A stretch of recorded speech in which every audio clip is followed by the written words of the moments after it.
ילדי הקשב וריכוז שלנו יוצאים מדי בוקר לבית הספר להתמודדות עם ימים ארוכים של הקשבה, של שינון ואיפוק וריכוז, ולפעמים גם תסכול אישי ואפילו התמודדות עם חוסר שביעות הרצון של המערכת לנוכח הקשיים.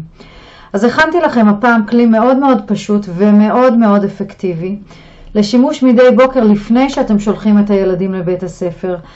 כלי שמתבסס על מנגנון סינון הרעשים שלכולנו יש במוח.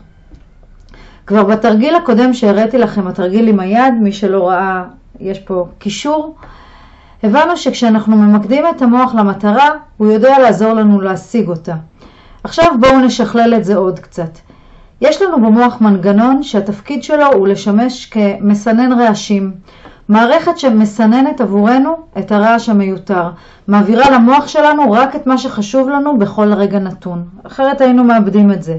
בעצם מאפשרת לנו להיות מפוקסים, להתרכז במה שאנחנו צריכים עכשיו. זאת מערכת קדמונית שנובעת מזה שבעצם, אם ניקח את זה אלפי שנים אחורה, אני צריכה לצוד אוכל, אחרת אני אמות מרעב, אז המוח מאפשר לי להתעלם מכל דבר אחר, שום דבר אחר לא קיים עכשיו עבורי, כדי שאני אשיג אוכל בצורה המהירה ביותר, הטובה ביותר והבטוחה ביותר, וככה אני אשרוד, אני אשאר בחיים. זה בעצם אומר שהמוח שלנו, המאוד מאוד משוכלל, יודע לבטל הסחות דעת. הוא מסנן מתוך כלל הגירויים והרעש שאנחנו חשופים אליהם, רק את מה שחשוב לנו ועוזר לנו, ומה שאנחנו מתמקדים בו, יש לו פוטנציאל לצמוח.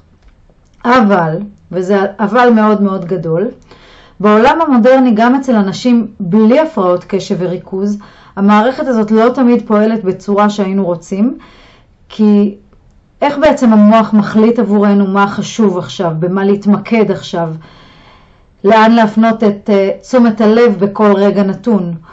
המוח מחליט על סמך האמונות שלנו, וחלק מהאמונות שלנו הן לחלוטין שגויות, ואפילו אמונות מזיקות שאנחנו לומדים ואוספים אותן במהלך החיים. גם הילדים שלנו, אפילו הילדים הקטנים שלנו, כבר למדו כל מיני דברים שהם לאו דווקא מועילים להם באמונות שלהם.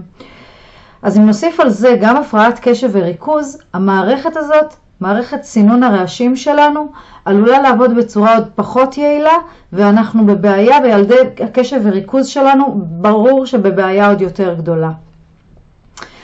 אז איך אפשר בכל זאת ללמד את המוח להתפקס ולהתמקד במה שחשוב לנו, ולא למדוד לאן שהוא רוצה בלי שום שליטה? התשובה היא להיות במודעות, להיות בשליטה על לאן הולכת תשומת הלב שלנו כל הזמן, כדי לשלוט בתחומים בחיים שבהם אנחנו רוצים לגדול. כשאנחנו במודעות ובהפניה פעילה של תשומת הלב שלנו לאן שאנחנו בוחרים, המוח שלנו יסנן ויפנה לנו את רעשי הרקע, כדי שהדרך להשיג את מה שאנחנו רוצים וצריכים תהיה לנו פנויה וברורה, ממש כמו נבואה שמגשימה את עצמה.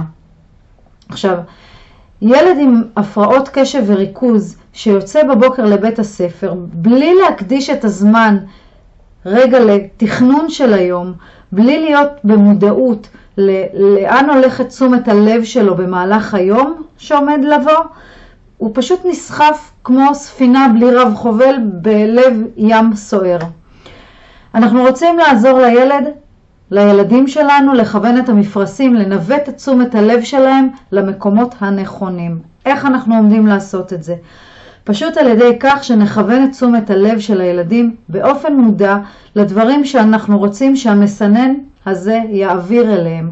המוח שלנו מאוד חכם, אנחנו יכולים ללמד אותו מה להעביר אלינו ומה לא.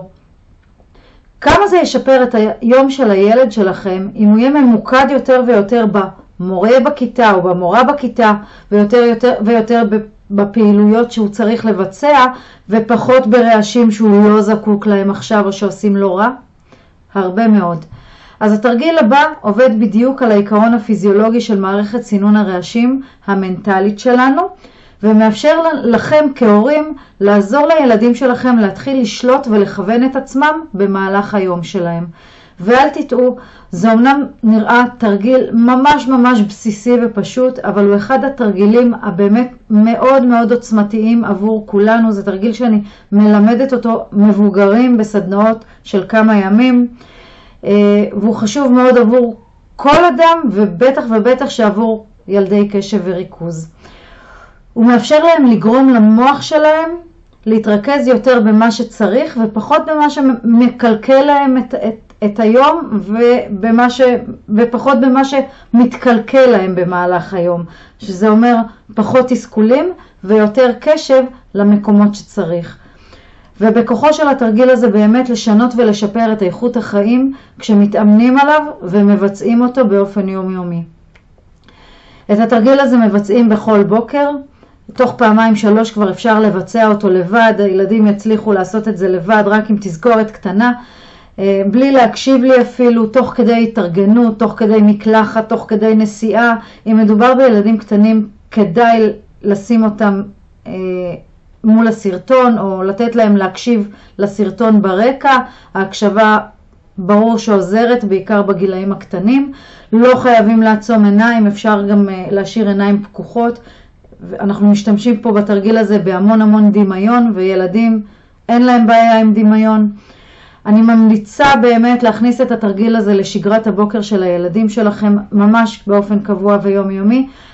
הכי טוב זה כשהם עדיין במיטה, ממש כשהם מתעוררים לפני שהם קמים אפילו, ומי שזה קשה לו אז לפני שיוצאים מהבית בזמן כלשהו. זה באמת לא צריך לקחת בסופו של עניין יותר מ3 דקות.